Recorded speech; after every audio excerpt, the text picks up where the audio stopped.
నమస్తే. Souls astro ట్రూత్కి స్వాగతం. ఇంట్లో శివలింగం పెట్టుకోవడం శుభమా ప్రమాదమా? ఈ ప్రశ్న చాలా మందికి ఉంటుంది. శాస్త్రం ఏమి చెప్తోంది అంటే, ఇంట్లో చిన్న పరిమాణంలో ఉన్న శివలింగం, బాణలింగం, స్ఫటికలింగం లేదా పంచలోహలింగం భక్తితో పూజిస్తే అత్యంత శుభప్రదం. ఇది ఇంట్లో శాంతి, ఆరోగ్యం, ఆర్థిక స్థిరత్వం, నెగటివ్ ఎనర్జీ తొలగింపు, మనసుకు ప్రశాంతత ఇవన్నీ పెంచుతుందని ఆగమశాస్త్రాలు చెప్పాయి. కానీ జాగ్రత్తలు తప్పనిసరి.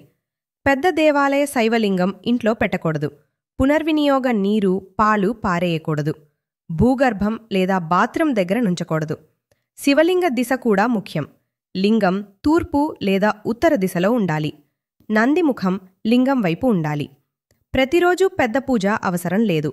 కేవలం నీళ్లు, పువ్వు, బిల్వపత్రం సమర్పించి ఓం నమః శివాయ జపం చేస్తే చాలు. అందుకే సరైన నియమాలతో పూజిస్తే ఇంట్లో శివలింగం శుభమే, శక్తిదాయకమే, ప్రమాదం కాదు. ఇలాంటి మరిన్ని ఆధ్యాత్మిక జ్ఞానానికి ఛానల్ సబ్స్క్రైబ్ చేయడం మర్చిపోవద్దు.